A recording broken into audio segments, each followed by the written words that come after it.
So the legends were true, Kashimo got packed in one chapter and even had his afterlife moment just like Gojo, just like people memed that he would. He had it with Sukuna, funny enough. Yuji appeared this chapter with Higuruma. We got the end to the Hikari and Urume fight, and we also got some deep new Sukuna Heian lore as well, which I really want to talk about. And man, I gotta be honest, this is probably the most depressing chapter that I've ever read, just personally for me, but it was still a crazy one nonetheless, so you're definitely gonna want to stick around all the way until the end. So hey, do your boy solid and leave a like, it really will help out, thank you. And of course, if you haven't already, be sure to subscribe for a ton of JJK content just like this, JJK spoiler videos like this one, crazy theories, analysis, power scaling, and just a whole bunch of JJK content, because only 10% of people who watch my videos are actually subscribed. So if you want to get consistent and quality JJK content, trust me, you will not regret subscribing. And of course, thanks to the special members of the channel, that guy Trey and Ever Aaron. Let's just get into this video. Now before I even start, just a quick story time on how I actually found out that Kashimo got packed. I woke up like normal for my live stream where I live react to the leaks, and it turns out that someone actually already leaked the leak, so the spoilers were out way earlier, just some pages of it, so the details weren't clear, and my notifications were filled, and even now they're just filled with so many ats and people tagging me that Kashimo died and he got packed. And yeah, it is pretty tough, I can't even lie. When I woke up, I thought that I woke up in a nightmare. I thought that maybe I'm still dreaming. I tried to pinch myself saying, surely I'm still asleep, surely Kashimo didn't just get packed in one chapter, right? But unfortunately no, this isn't a nightmare, this is reality, but sometimes it's one and the same like it is today. And my goat Kashimo got absolutely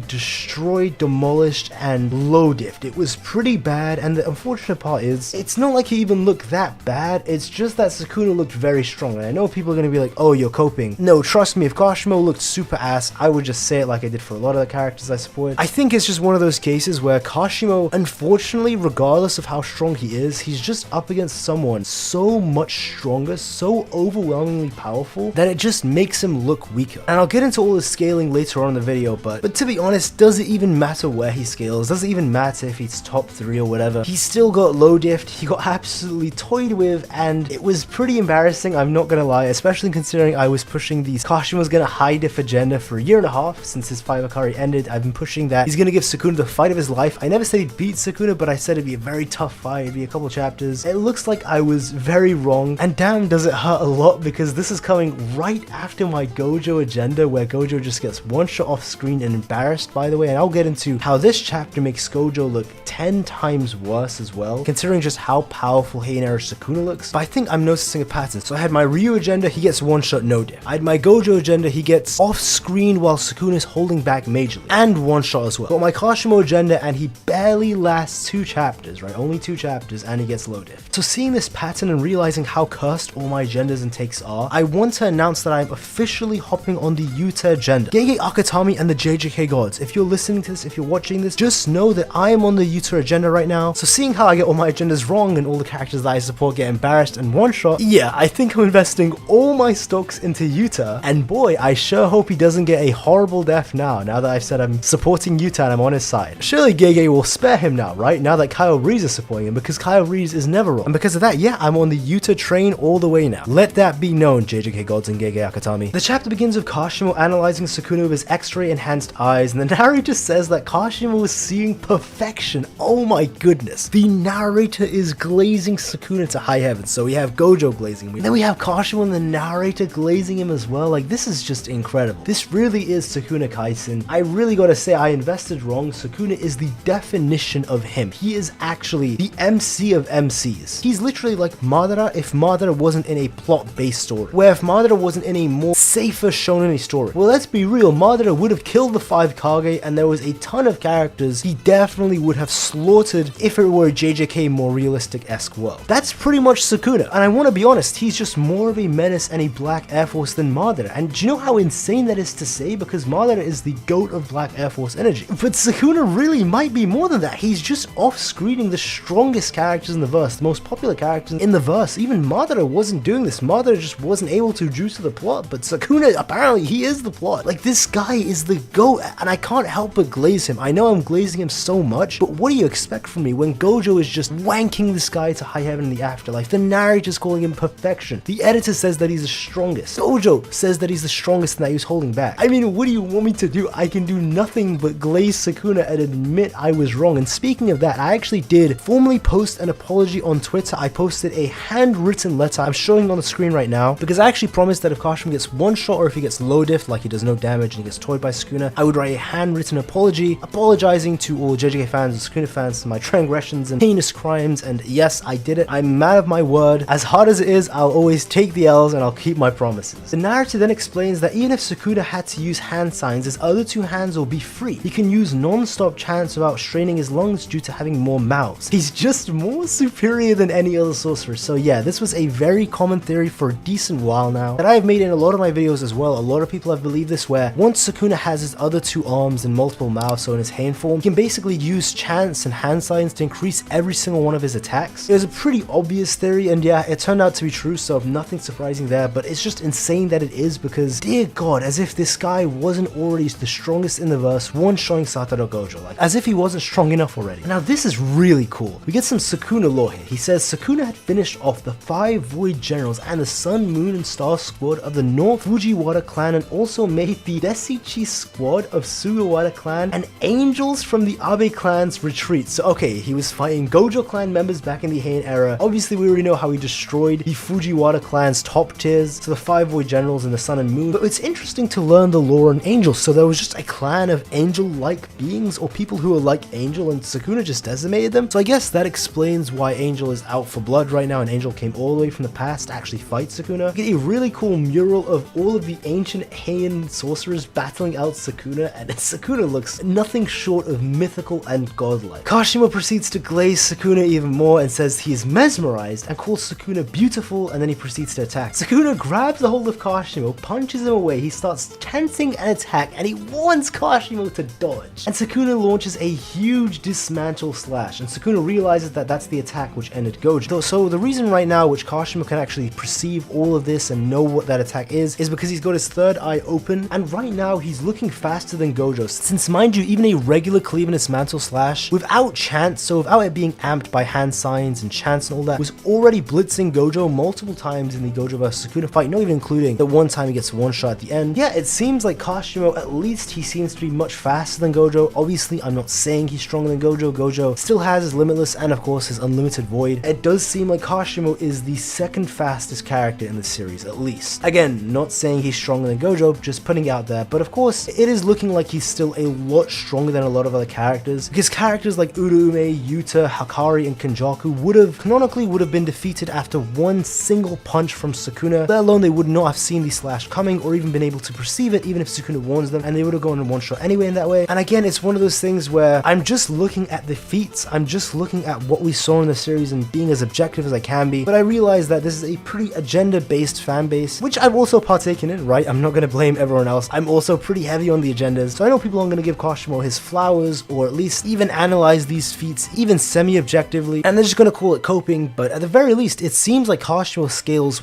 well above characters like Kenjaku, Yuki, Hakari, Yuta, Maki, and those guys. Though granted, I'm just saying their pre-time skip version. As I've discussed in other videos, Yuta should be so much stronger right now that his base form should be able to beat his full powered form from Sendai. That is the difference right now with Yuta from then and in the past, given his own words. So I will throw out there that we have no idea how strong anyone else is post-time skip, and we even see Yuji has new abilities, which I will touch on later, so Yuji may be stronger than Kashimo, but as of right now, just through feats, Kashimo is the third strongest in the series, though that very likely will change once we see more of the other characters and we've seen how strong they've gone post-time skip. Though it's possible it might not change, since it's looking like Sukuna is just so powerful that realistically, if anyone fights him at full power, they just get one shot. It seems like the plan they're going for right now is for Higuruma to take away Sukuna's curse technique, and then Yuji's just going to be able to hold him off, because Yuji's just going to be far more resistant and have higher defense against any of Sukuna's attacks, since he's made up of Sukuna's cursed energy, or at least he has Sukuna's cursed energy energy and he's amped in it, he's cloaked in it. And as we learn of the Gojo Hollow Purple, an attack is actually not if you defend against it with that attack's cursed energy. And I'm gonna be completely honest, for the rest of the fight, Kashimo just gets bodied, he goes in, Sukuna basically mocks him saying someone already tried to teach him love or something like that, and he just kind of roasts Yorozu. He double punches him, Kashimo fires off a Kamehameha, which is awesome. Sukuna even uses the Vajra, less so to damage Kashimo and more so just to blind him, so he comes in from behind, he socks him again with both of his arms, and then of course Sukuna sends the unholy ability of a net of dismantle slashes. This is undodgeable, unblockable, it is actually the strongest and most lethal technique we have seen in the series. And as a reminder, all of Sukuna's slashes right now are able to cut the world. Like I said in my video explaining how powerful that ability is, it is now a permanent buff that he has. So those space-time, reality warping cuts that he used to beat Gojo in one shot, yeah, all of his clean dismantles are like that now. And then of course we get the afterlife scene where Sukuna begins to preach to Kashimo, is now in his Edo form. Sukuna says Kashimo must have been challenged by many guys in an attempt to get acknowledged by them. Kashimo must have killed a lot of people by his hands. Sukuna then asks if that's not showing mercy, then what else is? And we see Kashimo goes back to his younger form, and they're just talking like they're actually best friends right now, like it's Todo and Yuji. It's pretty funny, but I guess it's also interesting because they're the only two that would ever understand each other. Sukuna says that we are loved because we are the strongest. Then why worry about loneliness? The Kashimo then asks that should have satisfied Sukuna, but why did he still travel current time by splitting his soul? Sukuna says after understanding, he can now declare that love is trash. Funny enough. Okay, there we go. I guess maybe Yuji will or won't teach him love, I guess. Sukuna says he's never thought about being satisfied by another. Very interesting wording, very funny. He eats when he wants to. He'll kill someone if they're an eyesore. He'll play if someone seems fun. He just lives at his own scale. If Kashimo asked if he was bored, he says that the flavors of humans are very great, they're perfect to drink on, and it also wasted a lot of time and it just killed it until he died. And go back to reality and we see that the domain breaks and the fight between Hikari and Urume is finished. Now we actually don't know how Hikari performed in base. Granted, Hikari's base should scale well below Urume, at least pre-time skip. Again, we have no idea how strong his base is post-time skip. And we see that Urume is hyper clean. I mean, it doesn't look like they have any damage at all. And of course, Hikari looks clean, but don't be deceived. As we know, the instant he hits jackpot, and every time before the domain actually breaks and crashes, as soon as the jackpot hits, he instantly restores all of his wounds no matter how severe they are, even if they're lost limbs or organs. So for all we know, base Hikari could have either done pretty good against Urume and lasted decently, or base Hikari could have gone absolutely demolished, maybe even lost a couple limbs, but then he just got lucky and hit a jackpot and now he's fine. We really have no idea of knowing, because unfortunately the entire fight was off screen. But regardless, the fact that base Hikari even lasted at all and didn't instantly die against Urume, that in and of itself is already an upscaling of where base Hikari scaled before, which given the time skip makes sense. Everyone should be astronomically stronger than they were before. And yeah, Itadori Yuji and Higurume arrive at the battlefield and Sukuna even trash talks and says, what could you possibly even do now, Brad? And obviously we know Yuji's got a plan, he's got Higurume with him too, and we see that Yuji's arm is actually transformed. Now either three things is happening. One, it's actually just like I said in my previous video, he's got on the finger and he's somehow infused it in him or ate it, and he's basically got Sukuna's power in his arm because it looks really deformed right now. Two, he's actually activating one of the death paintings powers because he did eat all the death paintings, and maybe he's actually activating one of their curse techniques. Or three, it's just a whole brand new power that we have never seen before and that has no explanation, that was never given before. Now I do think that the most unique theory that it could be is that it's a death painting ability. I mean, it would be really cool to see some blood manipulation that he got from his brothers. Perhaps when Yuji fights we actually get to see him talk to his brothers on the inside like the Avatar or something, but what it's most likely to be is just clean dismantle and Sukuna's powers, and this is because we actually see in the first couple chapters of Jujutsu Kaisen when Yuji actually transforms into Sukuna, the hands look exactly the same. It's got the pointy fingers, it's just eerily similar, so probably it's just clean dismantle and we may get some clean dismantle versus clean dismantle next chapter. And it's always possible that it's something else that I didn't think of, since again I just read the chapter and I just started recording. So if you have any idea on what this could be or any theories, let me know in the comments down below. But it's really worrying that we're getting Yuji vs Sukuna right now, since Gojo vs Sukuna abruptly ended off screen. Kashimo's fight lasted 2 chapters and ended extremely quickly, and we're already jumping into Yuji vs Sukuna. Yeah, now that we're getting Yuji vs Sukuna, it looks like JJK probably will end probably sometime mid next year if I had to guess. Maybe even earlier than that. I truly hope I'm wrong. As a fan, it really does suck to see that we're getting Yuji vs Sukuna. It's this weird feeling since it's gonna be the best fight of the series, but seeing it means that JJK is ending, which is also sad. I truly hope I'm wrong and JJK goes for even until 2025 and even further than that. I really hope so. But yeah, it looks like the end is truly in sight, guys. But hey, if you enjoyed the video, be sure to leave a like, it helps out a ton. And of course, if you haven't already, be sure to subscribe for a ton of consistent and quality JJK content. As I said in the beginning of the video, 90% of people who watch my channel aren't even subscribed. So if you want to see a ton of JJK spoiler videos like this one, crazy theory videos, power scaling, what ifs, trust me, if you're a JJK fan, you will not regret subscribing. And of course, course, thank you to all the channel members as well. It is much appreciated. Thanks, guys. And that's all from me. Take care and have a nice day, guys.